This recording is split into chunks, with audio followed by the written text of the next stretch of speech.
Namaskar everyone. Now we were discussing the chapter number 3 accounting principles.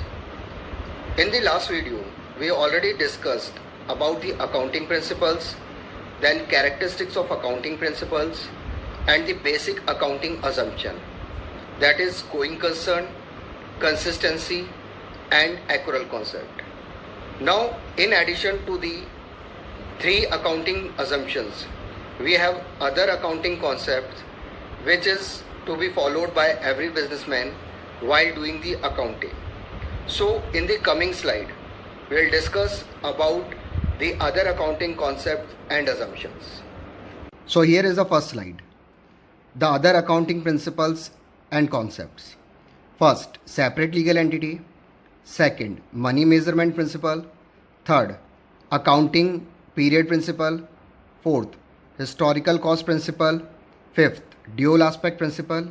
Sixth, revenue recognition principle. Seventh, matching concept. And eighth, objective concept. Now in the next slide we'll discuss with the first other accounting concept and principle, that is separate legal entity. So according to separate legal entity, every business and owner is considered as a separate person. Means business is treated as a separate or distinct unit from its owner, creditor and manager. Means owner of the business is distinct and separate from the business he owns. Means owner and business both are distinct and separate to each other. So first, separate legal entity. According to this principle, business is created is a separate unit and distinct from its owner, creditor, manager and others. In other words, the owner of the business is distinct and separate from the business he owns. This is what separate legal entity. Second, money measurement principle. Now let me revise you that in the first chapter I already told you that all the transactions are recorded in the monetary term. So here is the same concept, only those transactions and events are recorded in the business which are capable of being expressed in the terms of money. So means money transaction or monetary transaction are only recorded in the books. This is what money measurement principle. Now third one, accounting period principle.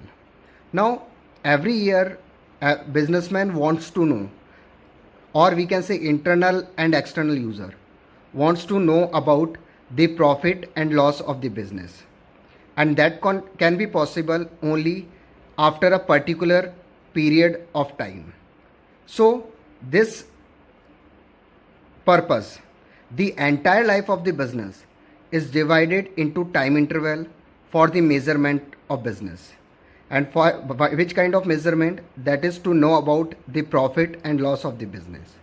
And 12 months is usually adapted for this purpose. So to know about the profit and loss of the business, the life of the business is divided into small parts. That is a period of 12 months. That is started from 1st April to 31st March. So this is called as accounting period principle. Fourth, historical cost principle. According to this concept, an asset is ordinarily recorded in the books of accounts at a price at which it was acquired or purchased. It means that the purchase price is recorded in the books. The market value is not considered in the accounting process.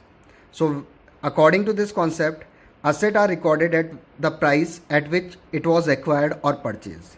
So that is called historical cost principle, or we can say cost concept. Now dual aspect principle. According to this principle, every transaction has dual aspect. It means it affects at least two accounts. That one account is debited, then obviously another account must be credited. So debit is always equals to credit, as we already know in the accounting process. So this is dual aspect principle.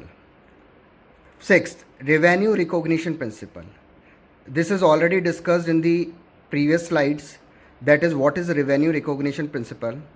That this concept determines the time or the particular period in which the revenue is realized. Revenue is deemed to be realized when the title and ownership of goods has been transferred to the buyer and when he is legally liable to pay the amount. So, revenue is recorded at the time of sale, or we can say at the time of transfer of title and ownership of goods and when the buyer is legally liable to pay the amount. So, this is about the next three accounting principles. Move to the next.